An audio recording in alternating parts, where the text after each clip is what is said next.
Welcome to AI Kahani Studio, where every story comes to life with the power of imagination and technology. तुम मेरी मदद कर दो। मेरे ऊपर एक शेर ने हमला किया है। मेरी बछड़ी को मैंने झाड़ियों के पीछे छुपा दिया है। तुम उसकी देखभाल करो। भगवान तुम्हारा भला करेगा। कभी कोई तकलीफ नहीं होगी। तुम तो बोलती हो, तुम कोई साधारण गाय नहीं लगती। मैं साधारण गाय नहीं हूँ। मुझे वरदान मिला है कि मैं कुछ इंसानों से बातें कर सकती हूँ और सिर्फ जो नेक इंसान होगा वही मेरी भाषा समझ सकेगा। यानी कि तुम मेरी भाषा समझ रहे हो तो दिल के तुम बहुत नेक इंसान हो। मुझ पर एक एहसान करो, मेरी बछड़ी को ले जाओ और उसकी देखभाल करो। तुम्हारी बछड़ी वो ठीक तो है ना? हाँ, वो ठीक है, पर शेर किसी भी वक्त उसे मार देगा। मुझ पर रहम करो और मेरे बच्चे को अपने साथ ले जाओ। ठीक है, मैं तुम्हें वचन देता हूँ कि तुम्हारे बच्चे को भी मैं अपने बच्चों की तरह पालूंगा। तभी झाड़ियों से एक छोटा बछड़ा बाहर आता है। तभी गाय की मृत्यु हो जाती है। नहीं माँ, तू मुझे छोड़कर नहीं जा सकती। माँ उठो ना, मेरा अब देखभाल कौन करेगा? शांत हो जा बेटी, अब तुम्हारी माँ इस दुनिया में नहीं रही। अब से हम तीनों हमेशा एक परिवार बनकर रहेंगे। पर मेरी माँ मुझे छोड़कर नहीं जा सकती। ये तो कुदरत का नियम है, जो आया है उसे जाना ही पड़ता है। रुको, मैं तुम्हारी माँ की अंतिम यात्रा अच्छी तरह से कर देता हूँ। रघु मिट्टी खोदकर गाय को दफनाता है और बछड़े को लेकर अपने घर आ जाता है।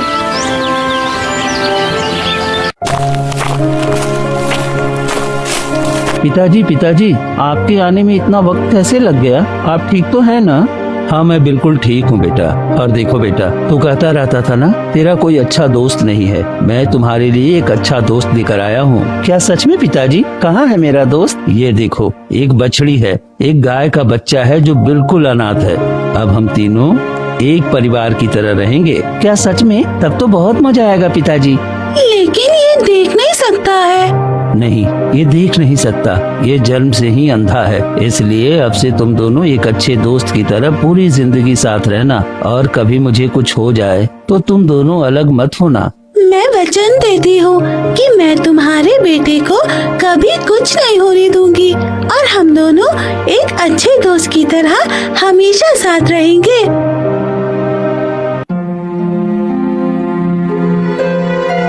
दिन रात की मेहनत से धीरे धीरे समय बीतता है और देखते ही देखते 10 साल बीत जाते हैं। ज्यादा मेहनत और बीमारी के कारण एक दिन रघु की मृत्यु हो जाती है। पिताजी, पिताजी क्या हो गया? आप कुछ बोल क्यों नहीं रहे हैं? गौरी, पिताजी को क्या हो गया? ये कुछ बोल क्यों नहीं रहे हैं? गोपाल पिता की मृत्यु हो गई है। अब वो कभी बोल नहीं पाएंगे। वो हमें छोड़कर चले गए हैं। नहीं, नहीं, ऐसा नहीं हो सकता। पिताजी मुझे छोड़कर नहीं जा सकते। पिताजी, पिताजी उठिए ना, क्या हो गया है आपको? गोपाल फूट फूट कर रोने लगता है। ये आवाज सुनकर गांव वाले आ जाते हैं।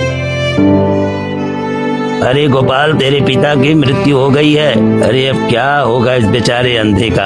अब तो इसका दुनिया में कोई नहीं है। कैसे ये अपने पिता का अंतिम संस्कार करेगा? हाँ, तुम ठीक कहते हो भाई। अरे जब से ये पैदा हुआ है, एक तो अंधा पैदा हुआ, ऊपर से इस बेचारे को इतना परेशानी और इतना काम करना पड़ा कि देखो, वक्त से पहले ही चला गया। अब पता नहीं इस अंधे का क्या होगा। हाँ हाँ, लगता है यही अब शगुन है। जन्म लेते लेते अपनी माँ को खा गया और देखो अब अपने पिता को भी खा गया।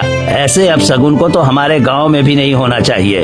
आप लोग ये कैसी बातें कर रहे हो? मेरे पिताजी की मृत्यु हो गई है और आप लोग अभी भी उल्टी सीधी बातें कर रहे हो। चले जाओ यहाँ से। अगर मेरे गम में शामिल नहीं हो सकते तो कम से कम मुझे ताना मत मारो। ये ठीक नहीं है। अरे इसकी अकड़ तो देखो, एक तो ये अंधा है और ऊपर से इसकी हालत इतनी कमजोर है। अरे अब तो संभल कर बात किया कर। एक तू और एक ये तेरा गाय, तुम दोनों क्या कर लोगे? पूरे गाँव में तो भूखे मरोगे। सभी गांव वाले वहाँ से चले जाते हैं। गोपाल, अपना दिल छोटा मत करो। गांव वाले तो ताने देते हैं। मैं तुम्हारी जिम्मेदारी उठाऊंगी। तुम्हें कुछ भी नहीं होने दूंगी। तुम्हारे पिता को वचन दिया था, उन्होंने मुझे अपना समझा, तो मैं तुम्हारा सहारा बनूंगी। तुम्हारी अच्छी तरह देखभाल करूंगी। गोपाल और गौरी मिलकर रघु का अंतिम संस्कार करते हैं। बीतते हैं।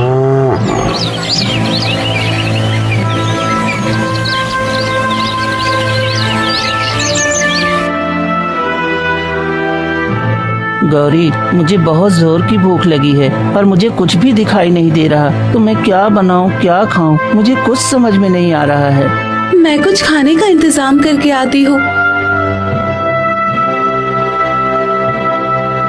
गौरी घर से निकलकर गांव वालों के पास जाकर खड़ी हो जाती है। कोई कुछ खाने को दे दो। ये गाय यहाँ पर क्या कर रही है? लगता है हमसे कुछ कह रही है। अरे गाय भला कैसे बोल सकती है? तुम्हें जरूर कोई नशा हुआ है। अरे जा जा जा यहाँ से, तेरा साया हमारे ऊपर मुसीबत लाने वाला जैसा है। जा जा यहाँ से। गौरी को भगा दिया जाता है और वो कई जगह मदद मांगती है, लेकिन कोई उसकी मदद नहीं करता। थक हार कर गौरी घर वापस आती है।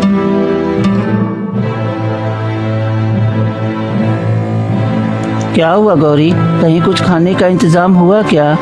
मैंने गांव वालों से मदद मांगी पर कोई मेरी बात नहीं समझता, क्योंकि किसी के दिल में दया और प्रेम है ही नहीं। सब छल कपट से भरे हुए हैं। ये मेरी भाषा सिर्फ तुम और तुम्हारे पिता ही समझते थे और कोई नहीं। दिन बीतते हैं और दोनों की हालत दिन ब दिन खराब होती जाती है।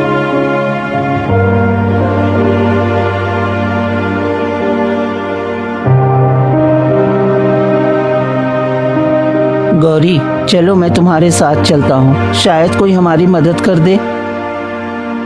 दोनों एक गांव वाले के पास जाकर कहते हैं।